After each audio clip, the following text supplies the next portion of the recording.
19 बिहार झारखंड और मैं हूं आपके साथ लक्ष्मी। बिहार के डिप्टी सीएम सम्राट चौधरी ने अपनी पगड़ी उतार दी है। अयोध्या में सरयू नदी में स्नान के बाद 21 महीने पर सम्राट चौधरी ने अपनी पगड़ी उतारी है।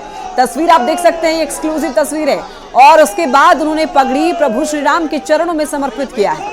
21 महीने से सम्राट चौधरी के सिर पर बंधी हुई पगड़ी तब चर्चा में आई जब प्रदेश अध्यक्ष ने कहा था कि वो जब तक नीतीश कुमार को मुख्यमंत्री की कुर्सी पर से नहीं हटा देते हैं तब तक पगड़ी नहीं उतारेंगे। हालांकि समीकरण बदल गए और सीएम नीतीश कुमार वापस से एनडीए में शामिल हो गए। पगड़ी उतारने के बाद सम्राट चौधरी ने कहा कि उन्होंने महागठबंधन सरकार को हटाने का संकल्प लिया था, जो पूरा हो गया है, जिसके बाद अब अपनी पगड़ी उतारकर भगवान श्री राम को समर्पित किया है। ये तस्वीरें, ये एक्सक्लूसिव तस्वीरें आप देख सकते हैं। ये तस्वीर सम्राट चौधरी ने अपनी पगड़ी उतार करके श्री राम को समर्पित कर दिया। उप मुख्यमंत्री सम्राट चौधरी ने अपनी पगड़ी उतार दी है और अब सरयू स्नान के बाद वो बढ़ रहे हैं प्रभु श्री राम के मंदिर की ओर। सम्राट जी, प्रण जो आपने लिया था वो पूरा हुआ? एकदम 28 जनवरी को ही एक पूरा हो गया था और हम लोगों ने तय किया था कि जैसे ही चुनाव प्रक्रिया पूर्ण होगी तो जाकर प्रभु श्री राम के चरणों में मुरेठा को समर्पित करूंगा। लेकिन जो विरोधी खेमा है वो तंज भी कस रहा है कि सम्राट चौधरी दिखावा करने अयोध्या पहुंचे। भगवान राम के यहाँ आना यदि उन लोगों के लिए दिखावा होगा, स्वाभाविक है। हम लोगों के लिए तो आस्था का विषय है। भगवान राम का वंशज हूँ। प्रवचन, अपना जो वचन है उसको भूल नहीं सकता हूँ। सम्राट जी, जो एक बड़ा प्रण था वो प्रण अब पूरा हो गया आपका। अब आगे क्या कहेंगे? आगे बिहार के विकास के लिए लगेंगे। आदरणीय नीतीश कुमार जी के नेतृत्व में बिहार में विकास के जो अधूरे कार्य हैं उसको पूरा कराएंगे।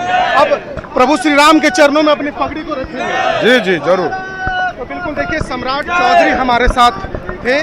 पैदल यात्रा कर रहे हैं सरयू नदी से लेकर प्रभु श्री राम के मंदिर तक और उन्होंने कहा कि अब आगे बिहार का कैसे विकास हो, बिहार में एनडीए और कैसे मजबूत सशक्त हो, इस पर ध्यान देंगे। लेकिन जिस तरीके से सम्राट चौधरी यहाँ पहुँचे अयोध्या अपने पार्टी के नेताओं और समर्थकों के साथ, तो कहीं न कहीं पगड़ी उतारने के बहाने एक बड़ा मैसेज देने की भी कोशिश सम्राट चौधरी ने की है। शैलेंद्र, न्यूज़ 18 अयोध्या।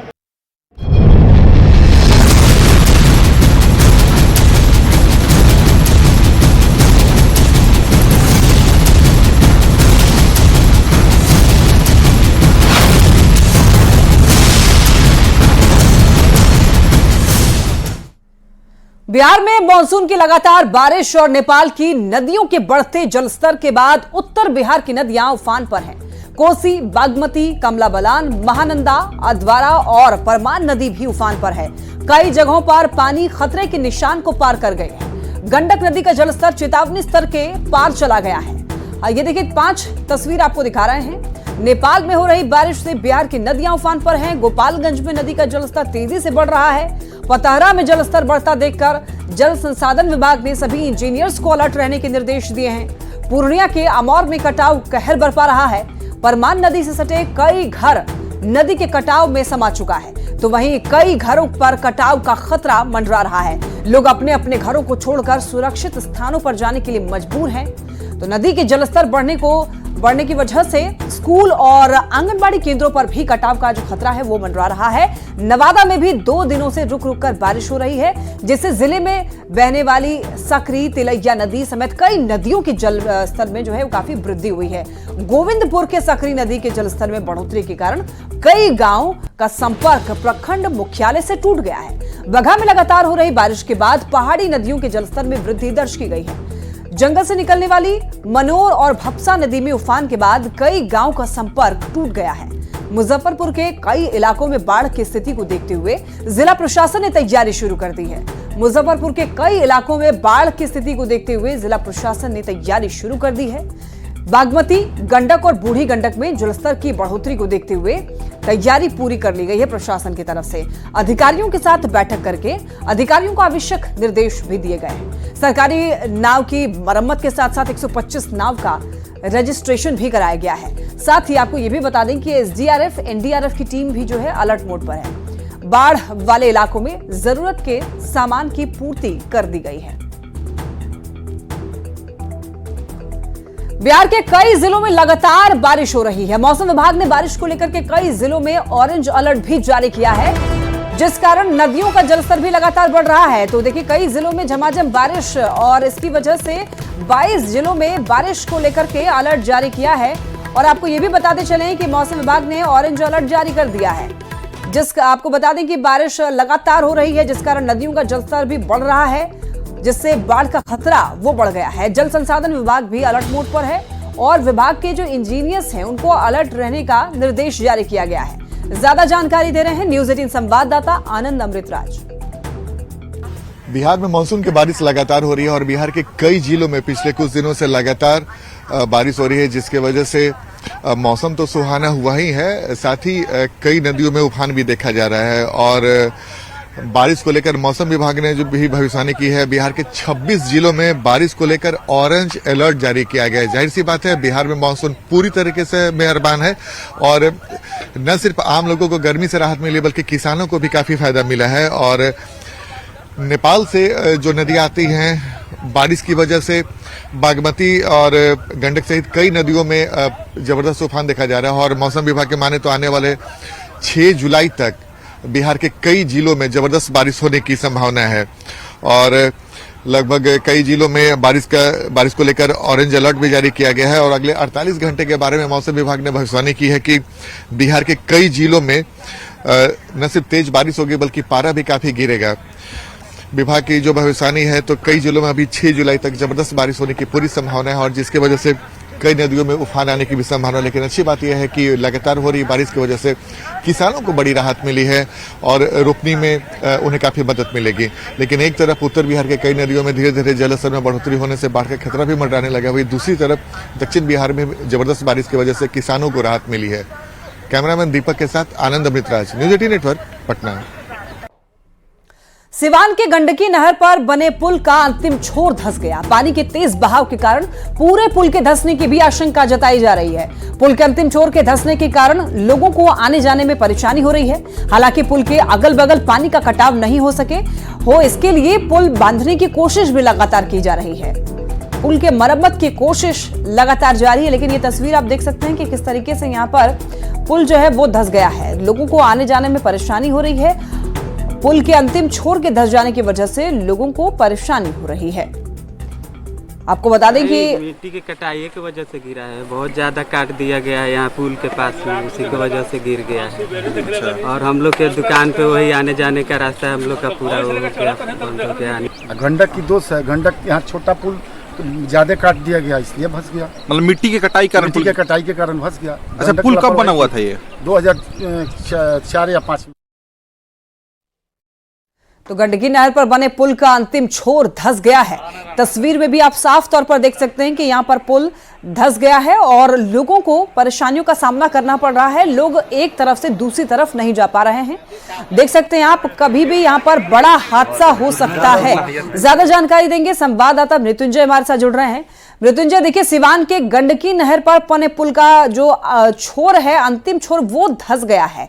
वहां पर क्या जानकारी मिल रही है? ग्रामीणों का क्या कहना है? क्या अधिकारियों से बात की गई है इस बारे में? ये देखिए, हमारी इस मुद्दे पे सिवान डीएम मुकुल कुमार गुप्ता से बात हुई है। उनका कहना है कि हमको सूचना मिली, हमने टीम का गठन कर दिया गया है, अधिकारी वहां पहुंचकर मामले की जांच कर रहे हैं। लेकिन ये पूरा मामला महाराजगंज अनुमंडल का है, जहाँ पे पराइन टोला गाँव पड़ता है। उसके ठीक बगल में एक पुल है जो गंडकी नदी पे बना हुआ है।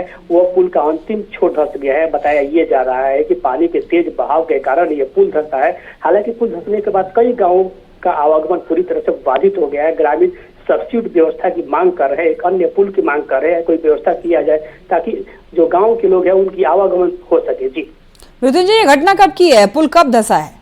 जी, अगले सुबह की ये घटना है, जब ग्रामीण जगह तो उन लोगों ने देखा कि पुल का अंतिम जो हिस्सा है धंसा हुआ है। हालांकि हमारी इस मुद्दे पे सिवान के डीएम से बात हुई। उनका कहना था कि पानी के तेज बहाव के कारण धंसने की प्रथम दृष्टया मामला प्रतीत होता है। उनके द्वारा एक टीम का गठन कर दिया गया है। गंडक विभाग के कई अधिकारी जेई सहित वहाँ मामले की जाँच कर रहे हैं। वही जो बगल का जो पिलर है वहाँ पे ये से बांधने का प्रयास किया जा रहा है। पूरे मामले की जांच की जा रही है।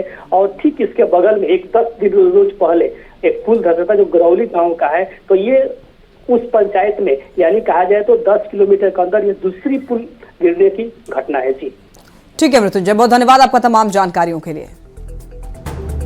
पूर्णिया के 22 अनुमंडल में बारिश के कारण नदियों का कटाव तेजी से हो रहा है और नदी के कटाव के कारण 20 घर नदी में समा चुके हैं और भी कई घरों पर खतरा मंडरा रहा है। लोग जिला प्रशासन से तुरंत कटाव निरोध करने के लिए मांग कर रहे हैं। डीएम कुंदन कुमार ने भी अधिकारियों के साथ बैठक की और सभी प्रभावित जगहों पर जल्द कटाव निरोधक काम करने का निर्देश जारी किया है। 15 से 20 परिवार कट के नदी में विलीन हो गया और ये जो आपको 2-3 बिल्डिंग दिख रहा है ये बच सकता है अगर विभाग के लोग टाइम पे काम कर दे तो। अब केंद्रीय जल आयोग की टीम उत्तर बिहार में आने वाली बाढ़ का समाधान के कारणों की पड़ताल करेगी। वित्त मंत्री निर्मला सीतारमण के निर्देश पर केंद्रीय जल आयोग ने 5 सदस्यीय समिति का गठन भी कर दिया है। यह समिति उत्तर बिहार की नदियों के लिए नए बैराज और दूसरी संरचनाओं के निर्माण की संभावनाओं का पता लगाएगी। जेडीयू के कार्यकारी अध्यक्ष और राज्यसभा सांसद संजय झा ने यह कहा है कि ये उत्तर बिहार में बाढ़ के दीर्घकालिक समाधान की दिशा में एक बड़ी पहल है। सोशल मीडिया पर उन्होंने लिखा है कि बिहार के विकास और उत्तर बिहार में बाढ़ के दीर्घकालिक समाधान से जुड़े हुए कई महत्वपूर्ण मुद्दों पर मुख्यमंत्री नीतीश कुमार से विस्तृत चर्चा के बाद 28 जून को केंद्रीय वित्त मंत्री निर्मला सीतारमण से संसद भवन स्थित उनके कमरे में मुलाकात की थी, जो काफी सार्थक रही।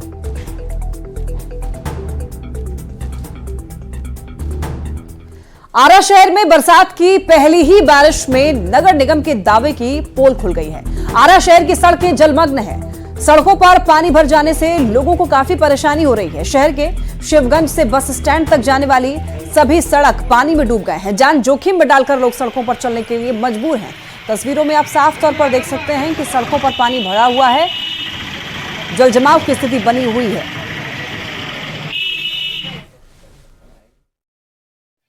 बरसात के पहले ही बारिश में सड़क में नाला है या नाले में सड़क, यह कह पाना मुश्किल है और नगर निगम के जो तमाम दावे थे वो बिल्कुल खोखले साबित हो गए हैं। और देखिए ये आरा NH30 से ये बस स्टैंड को जोड़ने वाली मुख्य सड़क है और सड़क पर ही पानी बह रहा है। पता ही नहीं चल रहा है कि सड़क में पानी है या पानी में सड़क। और नगर निगम ने बरसात के पूर्व तमाम जो दावे किए थे वो दावे कितने सच हैं ये आप तस्वीरों में खूब देख सकते हैं। और काफ़ी लोगों का आवागमन इधर से होता है और लोगों को काफ़ी परेशानी का सामना करना पड़ता है। क्या दिक्कत हो रहा है? मतलब सड़क पर पानी आ गया है। सड़क पर पानी आ गया है, लोग को सब जाने में दिक्कत है। चप्पल जूता सब भीगे रहा है, कोई सामान लेकर नहीं है। तो नगर निगम तो कह रहा था कि सब साफ सफाई नाला हो गया, तो फिर पानी कैसे आ गया सड़क पर? तब तो साफ किया है तबे ना पानी है। साफ नहीं होता तो कैसे पानी था? तो ये सड़क है कि नाला है कि पानी है? सड़क है। अच्छा, इस पर पानी लग गया है? लग गया है। नाला तो देखिए रहे हैं अगल बगल से। मैंने बाढ़ आ गया पहले ही बरसात में।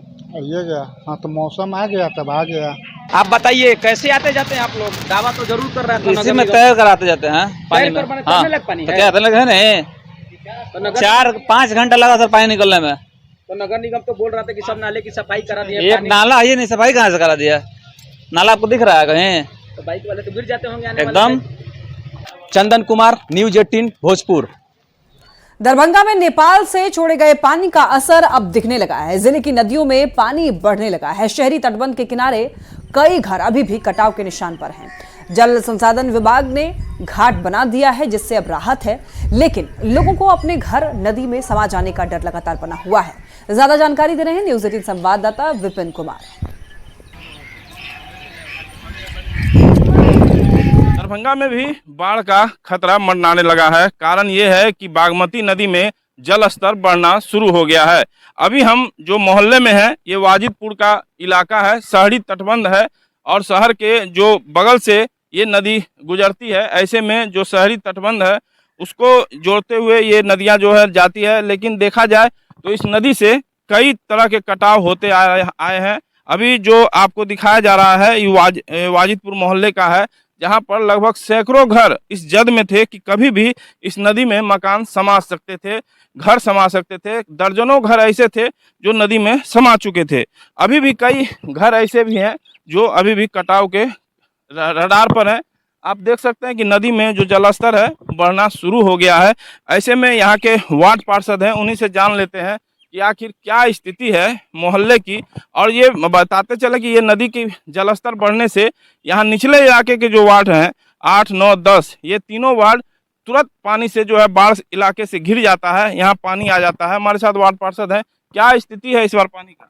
इस बार पानी का स्थिति है, जो काम हुआ है वह काम अनफिट देखा, जो गाँव पर जो चखान उतर गया है उसके कारण कटाव हो रहा है। रावणबाद और सिद्दीक के यहाँ पर धंसना फूट गई है, जो कल से अच्छा किया गया, वीडियो भी किए, लेकिन कोई पदाधिकारी को फ़ोन किए तो कहा हम आएंगे टीम के साथ, लेकिन अभी तक कोई नहीं आया है। बात करें शहरी सुरक्षा तटबंध की तो एक तरफ मजबूत किया गया है, आगे भी मजबूत करने की जरूरत महसूस लोग करते हैं, जिससे जो कटाव है वो रुके। विपिन कुमार, न्यूज़ 18 दरभंगा।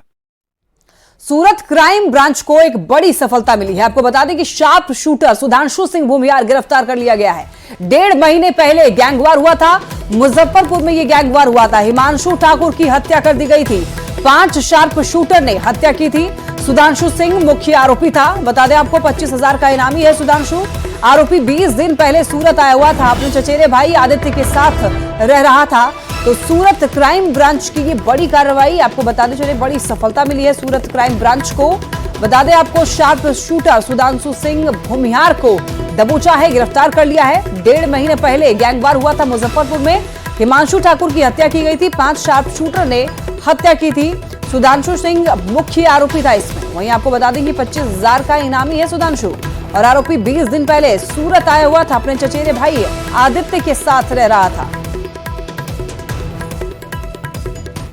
बिहार के राजस्व भूमि सुधार विभाग की तरफ से 9,888 लोगों को नियोजन पत्र सौंपा जाएगा, जो बिहार की भूमि के सर्वे में महत्वपूर्ण भूमिका निभाएंगे। सभी लाभार्थियों को सीएम नियोजन पत्र सौंपेंगे। बिहार के राजस्व भूमि सुधार मंत्री दिलीप जायसवाल भी बेहद उत्साहित हैं। नियोजन पत्र का 2 फायदा है। पहला तो है कि नीतीश कुमार जी की सरकार यानी रोजगार की सरकार, युवाओं को रोजगार देना। तो 9,888 यानी 10,000 लोगों को, युवाओं को रोजगार का अवसर मिल रहा है। लेकिन वहीं दूसरे तरफ बिहार के भूमि का भविष्य तय हो रहा है। आज तक इंसान का भविष्य तय होता था, लेकिन माननीय नीतीश कुमार जी के नेतृत्व में बिहार के भूमि का भविष्य तय हो रहा है। सर्वे, विशेष सर्वेक्षण कर्मी जो इनकी नियुक्ति हो रही है, ये बिहार के भूमि का भविष्य तय करेंगे। और जितने भी लोगों की जमीन है, चाहे वो सीएस सर्वे हो, चाहे आरएस सर्वे हो, 130 साल के इतिहास में ये पहला संपूर्ण सर्वे नीतीश कुमार जी करवाने जा रहे हैं, और इसके बाद भूमि विवाद 0% पर आ जाएगा। बिहार सरकार के श्रम संसाधन मंत्री संतोष सिंह कैमूर पहुंचे, और इस दौरान उन्होंने तेजस्वी यादव पर हमला बोला। उन्होंने कहा कि आरजेडी का जो इतिहास रहा है, उसके चलते तेजस्वी के मुंह से अपराध, माफिया और अपराधियों की बात अच्छी नहीं लगती। फिर भी अगर वो बात करते हैं तो ये सुशासन की सरकार है, उन्हें बिहार में अपराध और अपराधियों की चिंता करने की जरूरत नहीं।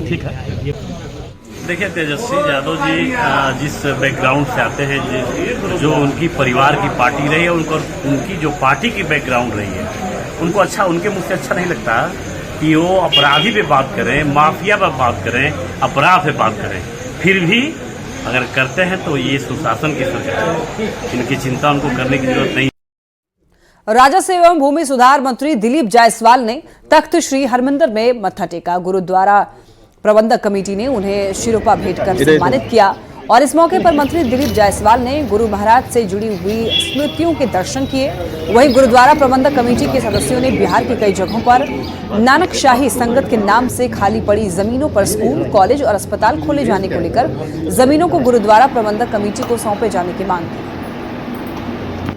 देखिए, गुरु की सेवा करते करते ही यहाँ तक पहुँचा हूँ, और गुरु का मेहर है कि आज मैं मंत्री भी बना हूँ।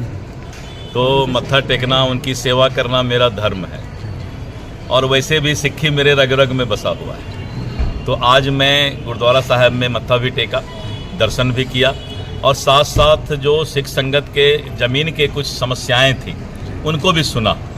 तो सिख संगत के या गुरुद्वारे साहब के जो भी ज़मीन का मामला है उसको दूर किया जाएगा। और काफ़ी नानकशाही संगत के नाम से काफ़ी ज़मीनें हैं। जब गुरु नानक देव जी आए थे उस समय जो राजा महाराजा थे यहाँ पर, उन्होंने काफ़ी ज़मीन गुरु नानक देव जी के नाम से दी थी। इस तरह बिहार में काफ़ी ज़मीनें हैं जो जिनके दस्तावेज तखत श्री मंदिर की प्रबंधक कमेटी के पास है, जिस इलाके में लोग रहते हैं वहाँ के लोगों के पास वो पेपर है, तो उनको समस्या बताई गई कि काफ़ी ज़मीनें हैं और उस ज़मीनों में हम लोग जैसे कि गया में है, रजौली में है और इसके अलावा भागलपुर में है, मुजफ्फरपुर में, जमालपुर में काफ़ी जगह, और वो ज़मीनें हमें कुछ मिल जाए। और इसी के साथ इस बुलेटिन में इतना ही। आइए नजर डालते हैं हेडलाइंस पर। हेडलाइंस प्रेजेंटेड बाय स्ट्रॉन्ग मतलब मैथन स्टील। आज दोपहर 12 बजे के बाद राज्यसभा में बोलेंगे पीएम मोदी, राष्ट्रपति के अभिभाषण पर देंगे जवाब। 21 महीने बाद सम्राट चौधरी ने उतारी पगड़ी, सरयू में डुबकी लगाकर संकल्प किया पूरा। आधे घंटे में झारखंड के सीएम चंपाई सोरेन के आवास पर सत्ता पक्ष के विधायकों का जुटान, हेमंत सोरेन के वापस सत्ता संभालने को लेकर तेज हो रही अटकलें। मॉनसून शुरू होते ही पानी पानी हुआ बिहार, कहीं सड़कें तो कहीं अस्पताल बना तालाब। उत्तर बिहार में आने वाले बाढ़ के कारण और समाधान पर केंद्रीय जल आयोग की टीम करेगी जांच, वित्त मंत्री निर्मला सीतारमण के निर्देश पर 5 सदस्यीय समिति का गठन। हेडलाइंस प्रेजेंटेड बाय स्ट्रॉन्ग मतलब मैथन स्टील।